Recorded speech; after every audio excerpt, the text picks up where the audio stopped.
So today I'm going to share with you a few ways you can save battery life on your Apple Watch.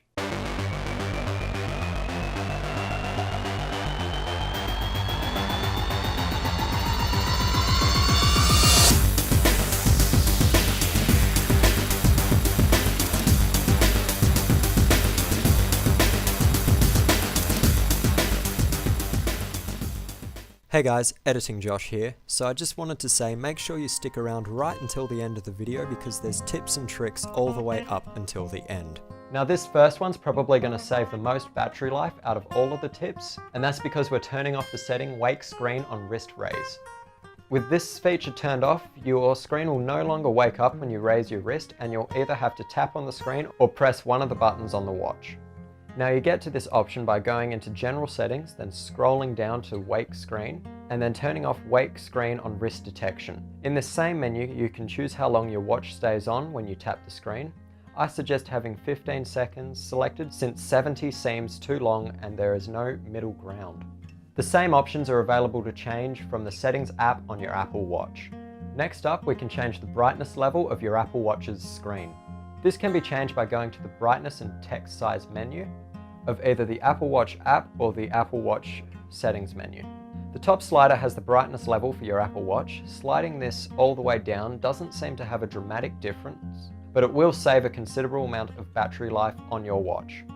Following that, we can change the sounds and haptics options. These are available in the Watch app or in the Apple Watch settings app under the sounds and haptics menu. What do you know? Turning the volume down on your watch increases the battery life, but not as much as turning down the haptic strength of Apple's Taptic engine. If you don't know what haptics are, in short, they're the vibrations you feel on your watch. Also, make sure prominent haptics are turned off. Alongside this, we can change our watch face to have less displayed on it. I personally have a custom modular watch face that only has the time shown in the stone color, but any darker color will do.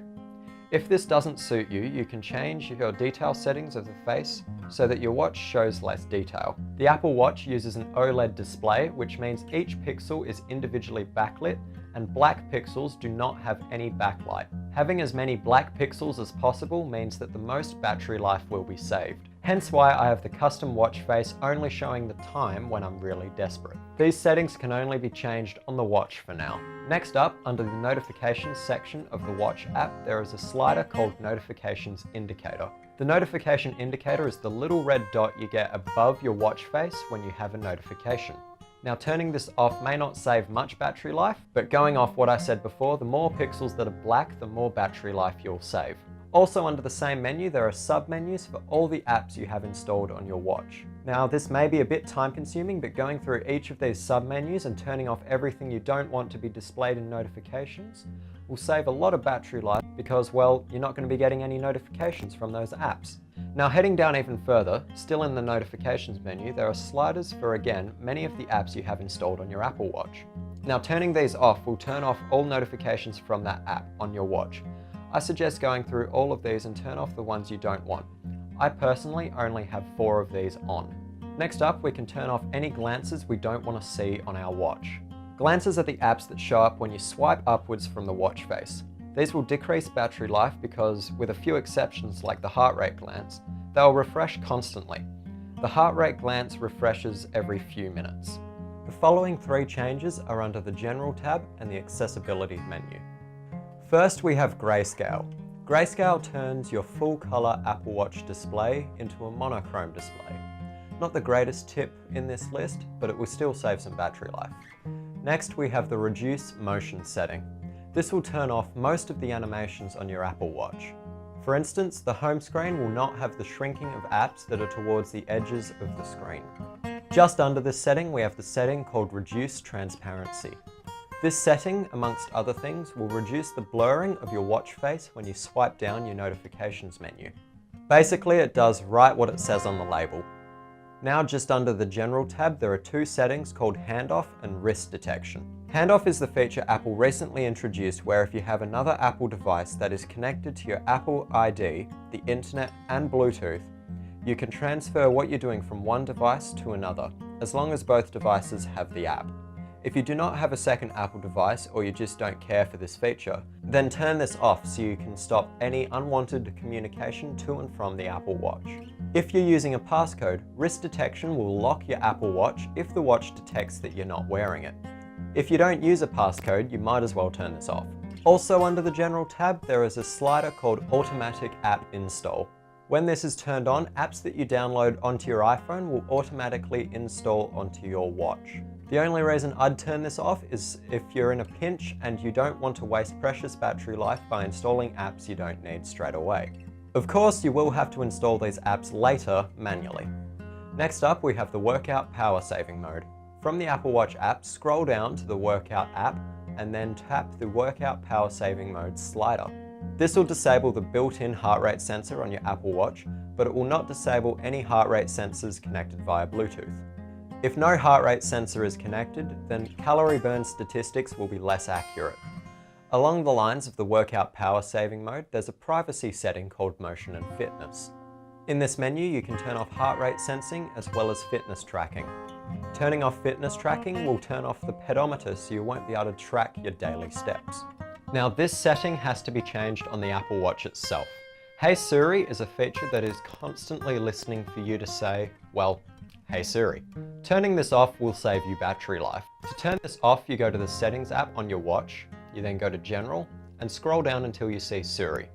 In this menu, there's a slider called Hey Siri. Lastly, there are 3 settings on your watch that should be used as a last resort. First, we have Do Not Disturb. Do Not Disturb stops all notifications from coming through on your Apple Watch. This feature won't save as much battery life as the following 2, but it's always there if you need it. Next up, we have Airplane mode. This is the same as Airplane mode on any smartphone, as it will stop any communication going to and from the device. Both of these can be accessed from the settings glance. And lastly, we have Power Reserve mode. Power Reserve mode is what I would use as an absolute last resort. Power Reserve mode turns absolutely every feature on your watch off, including your watch face. Instead, you get a watch face that will save the most power. You can only view the watch face by pressing either the digital crown or the side button on your watch. No tapping to wake your watch. There are 2 ways to activate Power Reserve mode. You can either go to the battery glance and activate Power Reserve mode that way, or you can press and hold the side button and swipe the slider that says Power Reserve. If you want to get out of Power Reserve mode, press and hold the side button until you see the Apple logo. Now, if you've just bought the Apple Watch, I recommend that you do not try these settings straight away.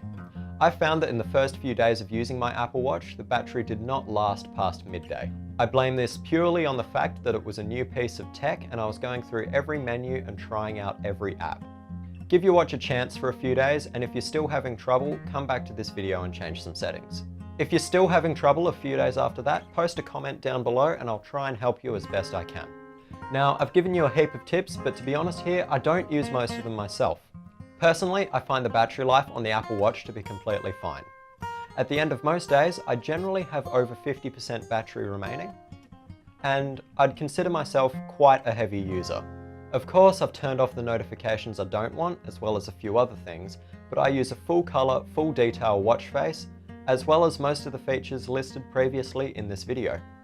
Anyway guys, like this video if you liked it, dislike it if you disliked it, leave a comment if you have any other tips for people watching this video, share this video if you know someone who's having trouble with their Apple Watch battery life, or just has an Apple Watch in general and they may want to save some battery life. And as always, don't forget to subscribe.